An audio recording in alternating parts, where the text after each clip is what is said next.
যাদের নামাজ পড়ার সময় দুনিয়াবি চিন্তা মনে আসে বা নামাজে অমনোযোগী তৈরি হয়, তারা ভিডিওটি শেষ পর্যন্ত দেখার অনুরোধ রইল। হযরত আলী রাদিয়াল্লাহু তাআলা আনহুর কাছে একজন ব্যক্তি এসেছে। তখন লোকটা বলল, হুজুর, আমার নামাজে মন বসে না। নামাজে দাঁড়ালে আমার দুনিয়াবি নানা চিন্তা আসে। হুজুর, আমার এই নামাজ কি আল্লাহ তাআলা কবুল করবেন? তখন হযরত আলী রাদিয়াল্লাহু তাআলা আনহা বলেছেন, না, তোমার নামাজ কবুল হবে না। তখন লোকটা মনে অনেক কষ্ট নিয়ে চলে যাচ্ছেন।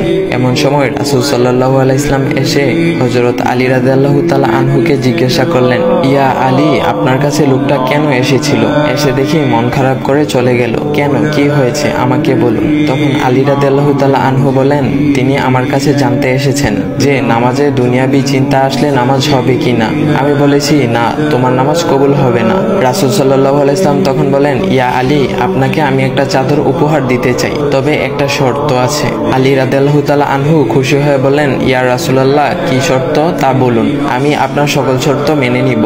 বুঝতেই তো পারছেন রাসূল সাল্লাল্লাহু আলাইহি ওয়াসাল্লামের চাদর বলে কথা। তখন রাসূল সাল্লাল্লাহু আলাইহি ওয়াসাল্লাম বললেন, ইয়া আলী, আপনি যদি এই মুহূর্তে 2 রাকাত নামাজ একনিষ্ঠভাবে পড়তে পারেন দুনিয়াবি সকল চিন্তা দূর করে, তাহলে আমি আপনাকে সেই চাদরটি উপহার দেব। আলী রাদিয়াল্লাহু তাআলা আনহু বলেন, এটা তো সাধারণ ব্যাপার। আলী রাদিয়াল্লাহু তাআলা আনহু তখন নামাজে দাঁড়িয়ে গেলেন আর তিনি নামাজ পড়তে শুরু করলেন।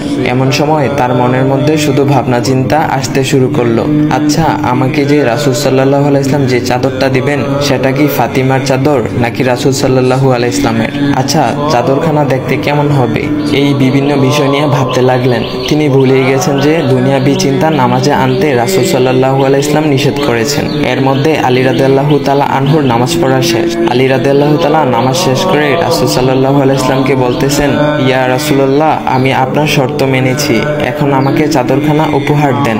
রাসূল সাল্লাল্লাহু আলাইহি ওয়াসাল্লাম বলেন, ইয়া আলী, আপনি কি একনিষ্ঠভাবে দুনিয়াবি চিন্তামুক্ত ছাড়া 2 রাকাত নামাজ পড়েছেন? তখন আলী রাদিয়াল্লাহু তাআলা আনহা মুচকি হেসে বললেন, না ইয়া রাসূলুল্লাহ, আমি আপনার চাদর নিয়ে অনেক কিছুই ভেবেছি।